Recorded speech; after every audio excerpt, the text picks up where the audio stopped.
Hey, what's up, y'all? My name is Devontae, and I sacrificed my time so you don't have to. This video is going to be a little bit different. See, people may think to themselves sometimes, oh, Devontae, you just want to see the demise of AEW. Oh, Devontae, you want to see professional wrestlers not have a job. You know, these people and their critiques, like I said, they can never actually go back and forth with you in discourse and actually talk about the problems that are at hand. All that matters is that you're criticizing something that they like. So therefore, they'll go to the ends of the world if it means making you hurt how they feel hurt. You know what I mean? And they'll do some mental gymnastics in order to make sure you understand that no one talks bad about AEW. Even their arguments in regards to said discourse when going back and forth, it's not even so much moving the goalposts. At least with moving the goalposts, you acknowledge the first part of the argument. You acknowledge the original topic in itself. And then you just gradually drift away from that topic, knowing that you can't really defend it, and then you end up on a completely different topic, sometimes related, sometimes unrelated, right? That's what moving the goalpost is. These people nowadays, they aren't even moving the goalpost. They're just straight up not engaging at all with the argument at hand. They will rather focus on the positives rather than what you really should be focusing on at the moment, because that's what's overwhelming your company right now, which is the negatives. The amount of brain rot on Twitter and hearing people still talking about this Dynamite number that just passed these, what was it, 795,000, right?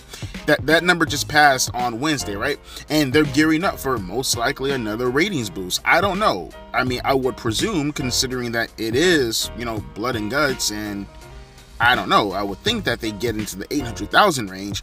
But as I said in that video, related to this video also, that's not a good thing. See, here, check it out. And this is why I'm doing this video right now, because I want you guys to really see the future of AEW and where it's going to be if these fanboys just don't give it a rest and legitimately take the time to look at the company and its current status at the moment. You see that photo that I put as the thumbnail? That's a shoot. That was Collision this past week, or I guess yesterday. Not that I'm saying that it's not smart to downsize yourself, but that's the state of your company currently at the moment. But let's go a little bit deeper into this. See, I haven't done this in a while, but I think enough time has passed where I can start talking about the viewership numbers as a whole, taking it from the beginning without having to figure out what number this, what number that, or comparing it to that week's numbers. Let's legitimately look at where Dynamite and Collision are at around this time last year and 2 years ago. As a matter of fact, let's go 3 years ago also, right? To kind of give you a position, to kind of give you a feel for what AEW is doing right now as far as the decrease is considered, and then we'll discuss the contract situation with Warner Brothers, and you tell me if it makes any sense. And trust me, you're going to find some hypocrisy, you're going to find some doubling down, you're going to find people walking away from their original position. Bear with me for a second. Look at the Dynamite numbers.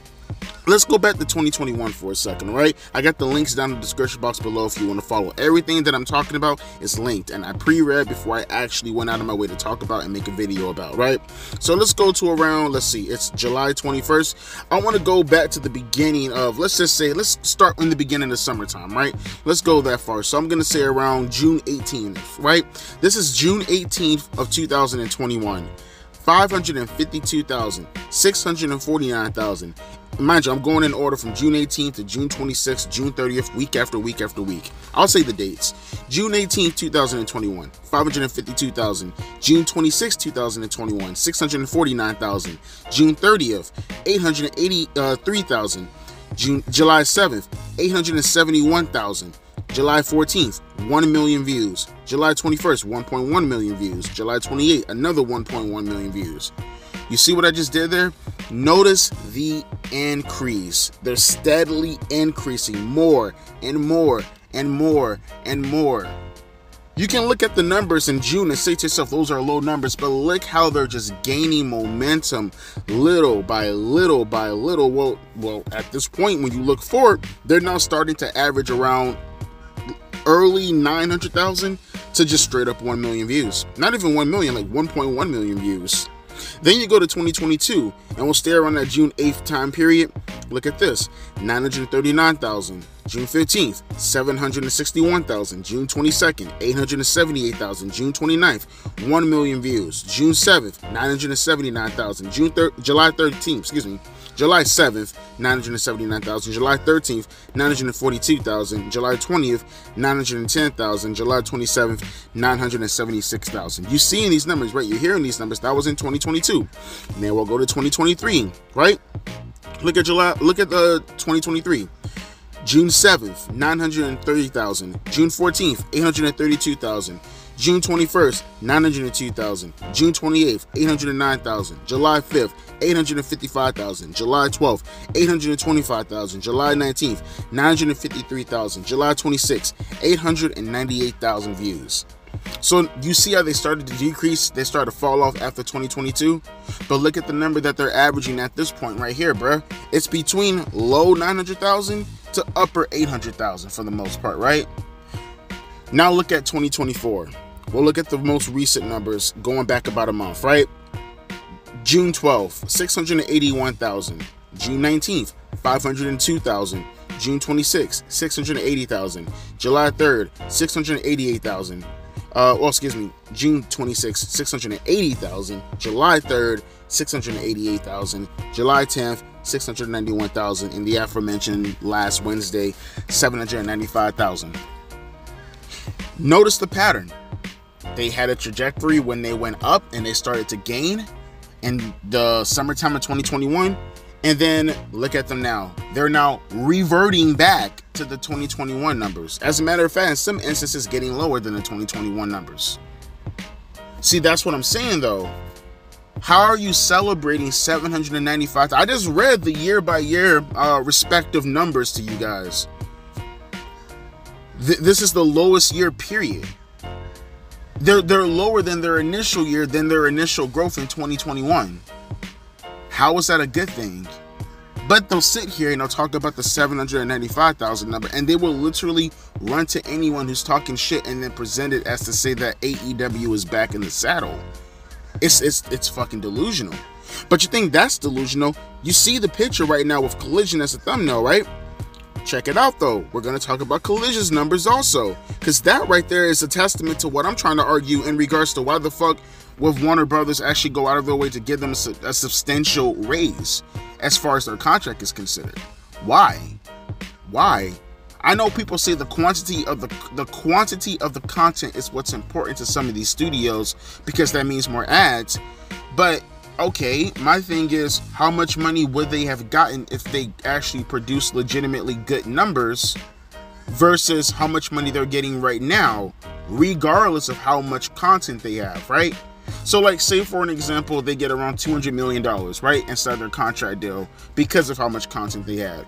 How much money would they have gotten if that content produced as far as numbers is considered, right? No one ever talks about that, right? Who's to say they wouldn't have gotten $1 billion had they actually got good content? But because they have the amount of content, well, let's give them $200 million because we still want the ads on that. That doesn't speak to the fullest potential of what they would have legitimately gotten, right? I'm just throwing that out there as an example. That's not their real number as far as their obvious deal is considered. But check out Collision for a second. Look at where they were at when they first started. And by you, yes, and you're going to see a point that I'm going with this. I'm not here to shit on Collision or anything like that. No one watches Collision. No one gives a shit about Collision. In fact, they kind of ruined themselves. Actually, I can't even say that. Well, kind of. Let me see. No, you can kind of say that to a lesser degree. I was going to say they kind of ruined themselves when they got rid of CM Punk. And I think that's a bit of a correlation you can make to a certain degree. Because think about it. Look at this for a second. The June 17th episode, the debut episode, was 816,000, right? June 24th, 595,000. July 1st, 452,000. July 8th, 580,000. July 15th, 579,000. July 22nd, 618,000. And July 29th, 739,000. That was the numbers last year, right? And you may say to yourself, well, Devontae, that sounds horrible. First off, notice some of these numbers are very similar to Dynamite nowadays. So what are we saying here? It's bad, and it's so bad that it's on par, Dynamite that is, that it's on par with Collision when it first started. I mean, come on, that's what I'm saying, bro. You're willing to, these AEW fans are willing to say, oh, well, you know, Collision, you know, those are bad numbers, but I mean, that's where AEW is drifting right now, towards Collision numbers last year. But look at these numbers this year, bro. Look at this. June 1st, 378,000. June 8th, 388,000. June 15th, 431,000. June 22nd, 429,000. June 29th, 422,000. July 6th, 306,000. But to be fair, that went up against Money in the Bank, so don't take that too seriously.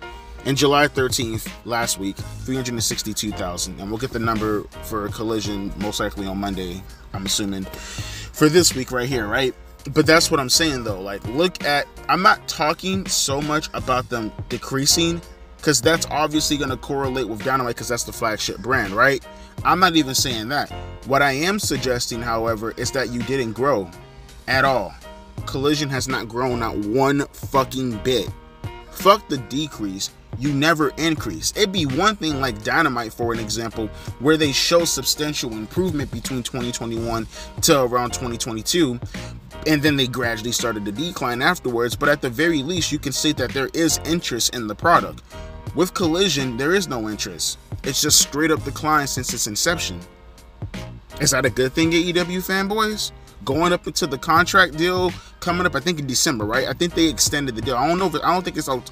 I know I keep hearing people saying October of 2024, but I could have sworn one of those media calls, Tony Khan said that I think they were up for renewal December 31st, if I'm not mistaken, right? On one of the media rights calls I heard about a couple of weeks ago.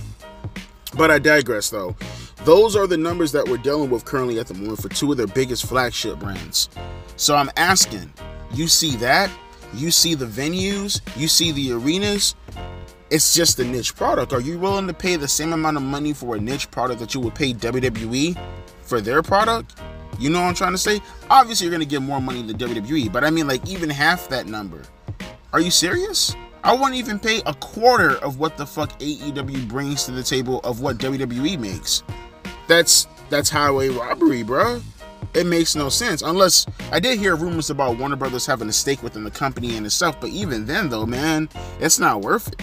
It's not worth it. I'm not seeing how it's worth it from a deal perspective. I'm just using common sense here. Maybe there's something a little bit deeper into all this, but as far as optically is considered, what am I looking at right now from a number standpoint and from a venue standpoint that makes me believe that they're going to get a big deal, right? A big money deal so I'm not even saying they're not going to get a big deal. I'm pretty sure they are going to get renewed, but a substantial boost, I'm not seeing it. I'm just simply not seeing it, just based off the numbers and based off of what I'm seeing. Again, aesthetically, I'm just simply not seeing it. But it gets a little bit deeper, so I'm going to revert back a couple of weeks ago where I didn't talk about this, but I feel like it's a better time to talk about this right now, ever since Dave Meltzer, and I dropped the community post on this a couple of days ago, started to talk about them being able, or them thinking about maybe they should start shopping around. But we'll get to that in a minute, though. Check this out. Insider claims that Tony Khan is unhappy with new AEW TV rights offer. Now, mind you, this was back in May 28th, so this is an old article. But at the same time, it kind of gives you insight to where Tony Khan is, well, how he's feeling, right? And he's gonna, obviously we're gonna get some back and forth as far as whether or not Tony Khan said this or didn't say this, but that's not the main point. We'll get to the main point in a minute, and that'll be the next article when I give a little bit more clarity and a little bit more charitability to Tony Khan in regards to how he feels about the situation outside of what the reporters are reporting on, right? But check this out. Insider claims that Tony Khan is unhappy with new AEW TV rights offer. Though the current media rights deal between AEW and Warner Brothers Discovery is set to expire sometime next year, the two sides are still in exclusive phase of the contract negotiations. However, according to a new report from Puck reporter Matthew Belloni, that's his name, or Belloni, I guess, AEW, that's not a good name to have as a reporter, AEW will be legally allowed to negotiate with other companies beginning in July. And owner Tony Khan is said to be unsatisfied with the current offer on the table from Warner Brothers Discovery. This is despite the fact that Warner Brothers Discovery CEO David Zaslav and TNT Sports executive Louis Silberwasser, I think I said that right, reportedly want to keep the promotion around. Publicly, Khan is still vocally supportive of the AEW Warner Brothers Discovery partnership, talking up the history of the two companies and his appreciation for Zaslav's following AEW's Sunday's Double or Nothing pay-per-view. The AEW CEO stated that he liked to keep the promotion on TNT and TBS for as long as possible, but behind the scenes, it seems Khan is willing to hear out other offers. It's not official yet, but it looks as though Warner Brothers Discovery is set to lose the rights to air NBA games following the 2024-2025 season, which has long been a significant part of the company's TV portfolio. There has been a great deal of discussion in the wrestling world centered around the effect this may have on AEW's negotiations with the company, and Baloney states that a lack of NBA content will make AEW more valuable to Warner Brothers Discovery. As of now, however, that doesn't seem to have translated into an offer that Khan is ready to accept. Okay, that's pretty much all I want to get from that for the most part. Okay, but I don't understand that either. I mean, what makes you think they're going to get all that money? You think all that NBA money is going to go directly to AEW? Why? For the love of God, they get a lead in from the Bang Theory. I would think that they would take that money and just disperse it throughout all the shows or throughout all the branches of Warner Brothers Discovery. Why would they just take that money and dump it all, or even half, or even a quarter, or even 10% in AEW? Why? For what? What results? That doesn't make any sense whatsoever. But hey, like I said, I'm just a guy looking in from the outside, right? But just to give a little bit more clarity, like I said, I want to give Tony Khan's side of this situation, because he did say, well, no, I'm not quite disappointed in the initial deals. I think that's a bit of a stretch, and this is what he said. Again, link is down in the description box below. AEW sources deny Tony Khan disappointed in Warner Brothers' initial TV rights offer. The intrigue over the AEW and Warner Brothers Discovery negotiations over AEW's next TV rights deals grew on Tuesday morning when a report from Puck's Matt Baloney emerged stating that AEW owner Tony Khan was disappointed with Warner Brothers Discovery's initial offer. We read the article already, so no need to go back into that. But it says, now hours later, some in AEW are attempting to throw cold water on the initial story. The Wrestling Observer newsletter reports that AEW sources have denied to Dave Meltzer that Khan was disappointed in Warner Brothers' initial offer, while noting that a deal between the two sides hadn't been reached. Negotiations remain ongoing between AEW and Warner Brothers Discovery, and it was clarified that AEW was negotiating with Warner Brothers Discovery brass and not TNT Sports. Even prior to the denial, some had begun to question the initial report from this morning due to Baloney's association with WWE President Nick Khan, who had previously appeared on Baloney's podcast, The Town. Because of the connection, some have speculated that the story may have been planted, though there is no evidence to suggest that at this time. Tony Khan himself has yet to publicly comment on either report and has revealed little regarding AEW and Warner Brothers Discovery's negotiations, though he has stressed the relationship remains strong between the promotion and top Warner Brothers Discovery brass, and the rest of it is nonsense. Now, I remember seeing that and thinking to myself, oh, was there a plant from Nick Khan trying to make people believe that what Tony Khan is saying at the moment as far as being disappointed will harm the credibility and how AEW looks to the rest of the wrestling world? Well, see, the problem with that is, as you guys seen when I posted it on my community post, the same person who they're saying to go debunk this story, Dave.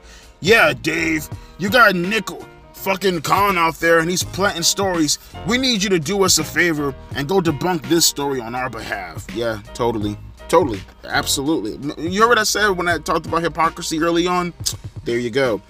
Check this out though, the guy who they sent out there to go debunk all these claims, Dave Meltzer, comes back not even 3 days ago today.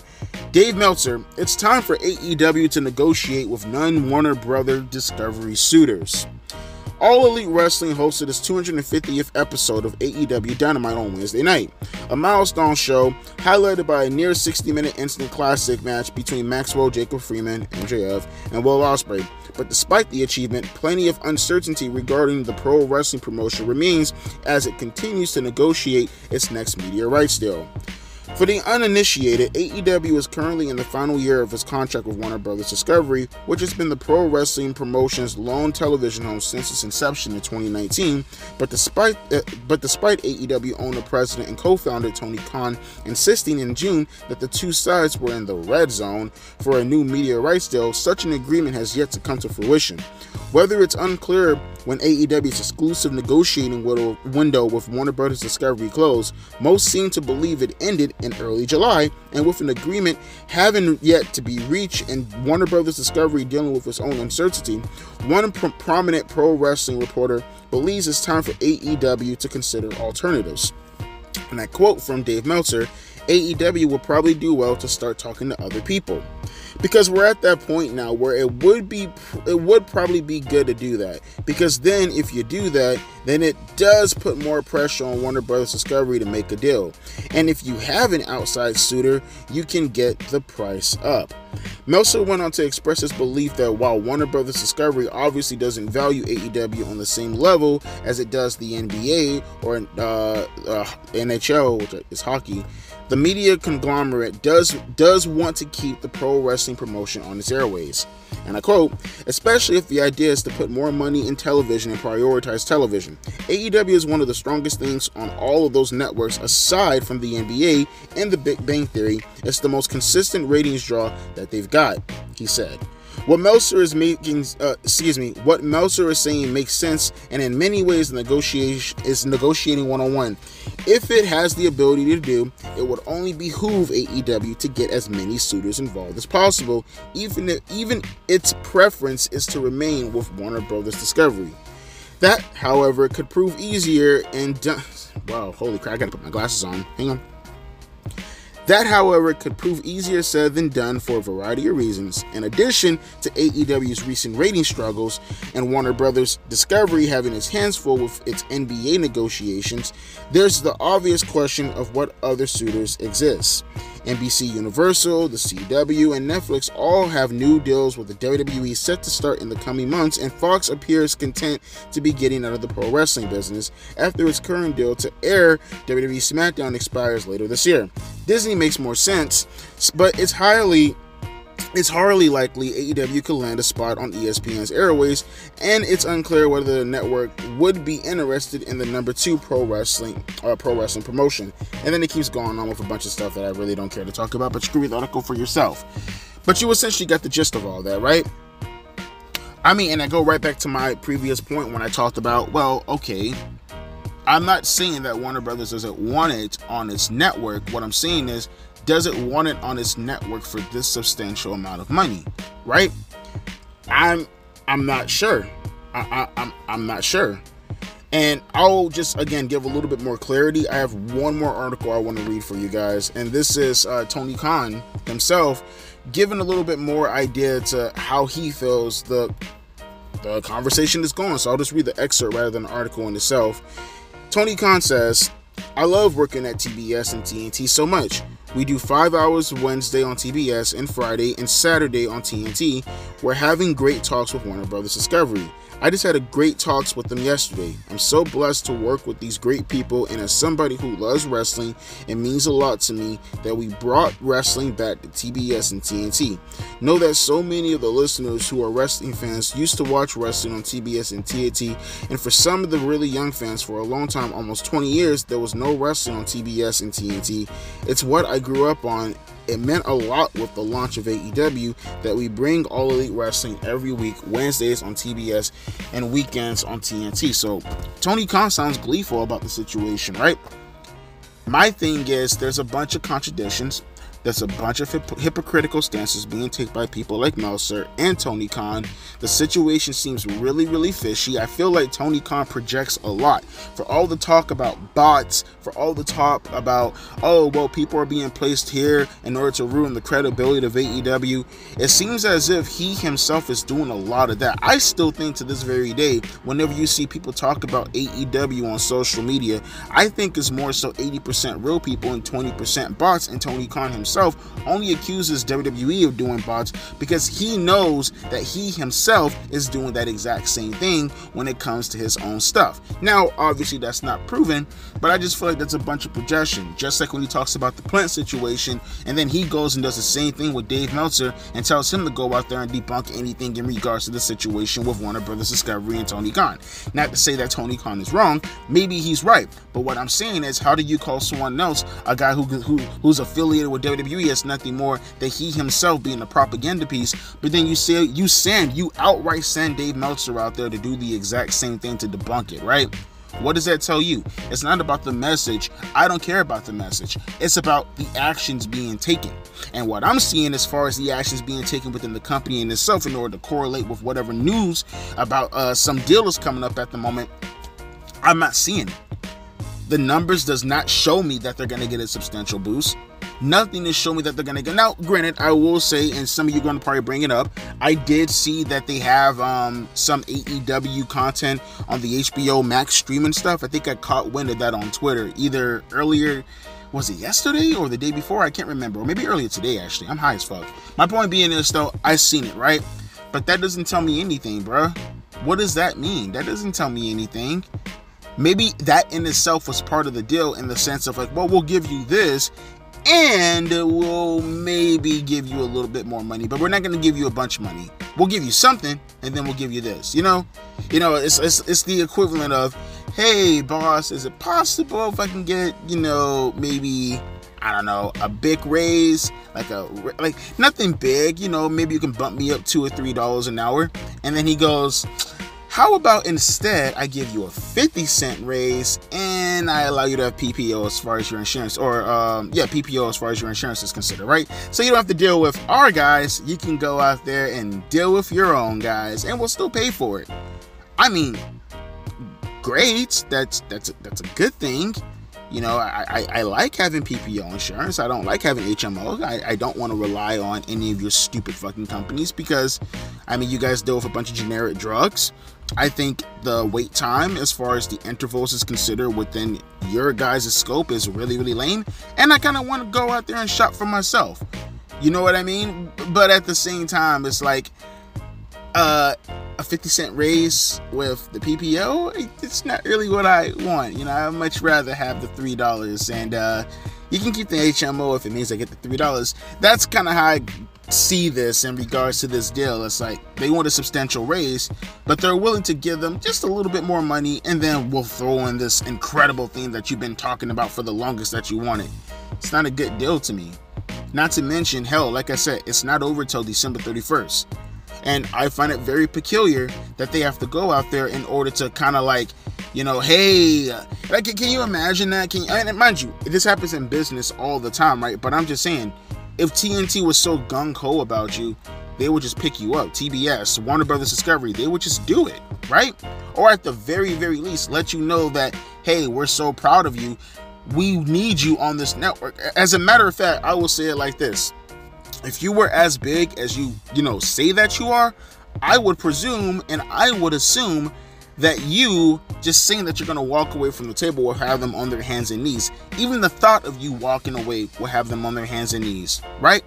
But instead, you yourself have to go get a new girl, make sure you're walking with that new girl in front of the other girl who dumped you or is thinking about dumping you, or who you're trying to impress. If she likes you enough, she just come up and just get your number. If he likes you enough, he just come up and get your number. Why do you have to go through all this? Maybe it's because they don't value that much. They don't value you that much. They don't have a lot of value in you that much. They don't. Pretty obvious to me, but like I said, only one way to find out, and that's when we get to the end of the motherfucking year.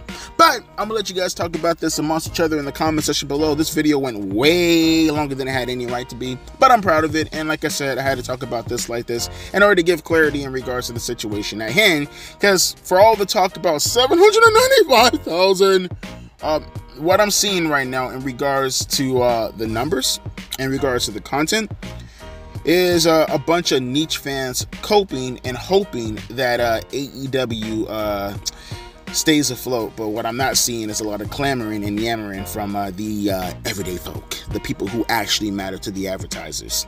That's just, again, outside looking in guy, but, tell me where I'm wrong if I'm wrong, and have it out amongst each other in the comment section. As always, my name is Devontae, and I need to get the fuck up out of here to go do everything and anything but this. So, talk to me later. Adeuces and a P eyes.